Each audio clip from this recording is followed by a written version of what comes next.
Designing ever made you feel like this? You're not alone. I've been there many a times myself, staring at a blank canvas with a looming deadline, feeling the pressure to deliver something amazing for a client and worrying that they're not going to think I'm worth what they paid me. It's frustrating, demotivating, and downright stressful. But after years of trial and error, I stumbled upon a solution that's going to make starting your next project 10 times easier, even if you have no ideas. But in order to uncover exactly what that is, we must first travel back in time to identify the mistakes younger me was making. So here I was, day one of a new branding project. It was for a coffee company, an industry up until then I'd never designed for. The previous week had been spent going back and forth with the client, discussing deliverables, pricing, and going over their business, so I was ready to start the design process. At least, that's what I thought. But after opening up Illustrator, something dawned on me. The client had requested a design style that I was totally inexperienced with. In fact, this would be my first time working with a food and drink company at all. Suddenly, that blank canvas was staring back at me, followed by a wave of existential dread. I'd awoken the beast. Now, as designers, we all know that when you have this little gremlin on your shoulder, it not only strips you of your confidence and joy, but your creativity too. Meaning 15 minutes later, I was still staring at the same blank canvas. But I had a solution. I knew that going on Pinterest and looking for some inspo would help get those creative juices flowing. Take that, imposter syndrome. And at the time, this helped massively. Seeing a bunch of real-life examples sparked some ideas. But as we'll soon uncover, this actually came back to bite me.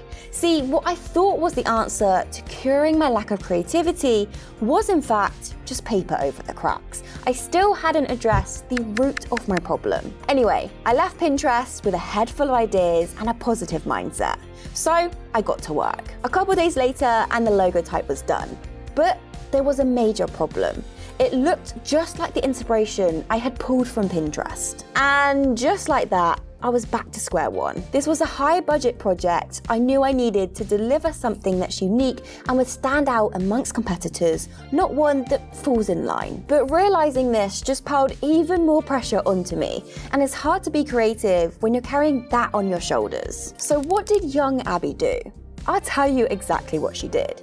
She sulked and felt sorry for herself. And after hours spent aimlessly scrolling through her phone and indulging in her own self-pity, she decided to just call it a day in hopes of coming back feeling refreshed and revitalized in the morning with a bucket full of ideas. Turns out, nothing changed. I just found myself incapable of coming up with ideas. This lasted for days, until I was eventually powered on by the looming deadline of the project and got the logo and branding to a place I was happy with. The client was happy, but for some reason, I was still feeling frustrated.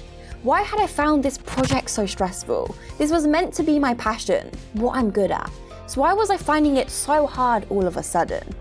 I knew if I wanted to have the successful design business I dreamt of, I'd need to figure out the problem and find a solution. So what did I do to prevent this creative block from happening on future projects? Well, instead of just telling you, let me show you how I would approach this project now and see if you can spot what's been implemented. First, after the client has inquired, I would jump on a call with them to discuss the scope of the project, deliverables, and learn more about the business as a whole.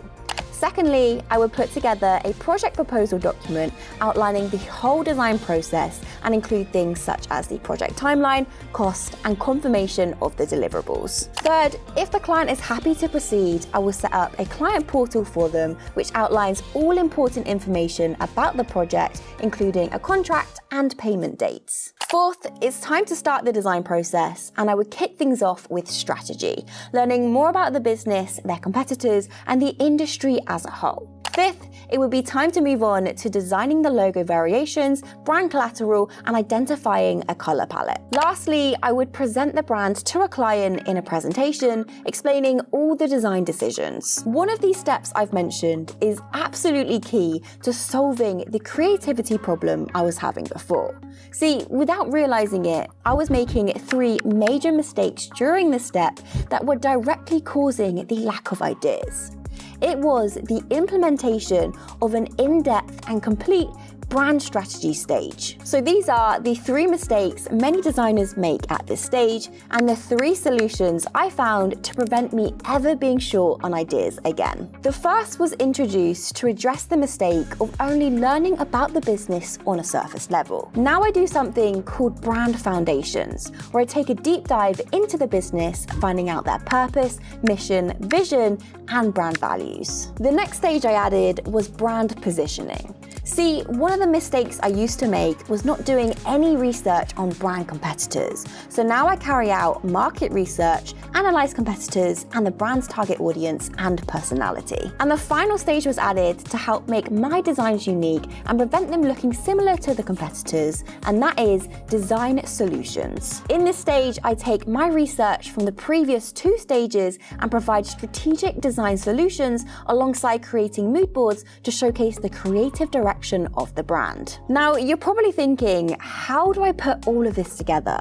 Well, that's where the sponsor of today's video comes in, Milano. I use their design brief template to compile all of my research, notes, mood boards, etc., meaning I can easily reference it throughout the whole design process, preventing me from ever getting short on ideas. It's also easy to share with other team members who are working on the same project so they can access the board and leave their input. If you want to sign up for free, click the first link in my description. Now, I'm hoping this video has given you the knowledge to overcome your next creative rut. But if you're wondering exactly how you make a brand mood board, then you need to watch this video right here, where I go in depth with a tutorial all on how to create this.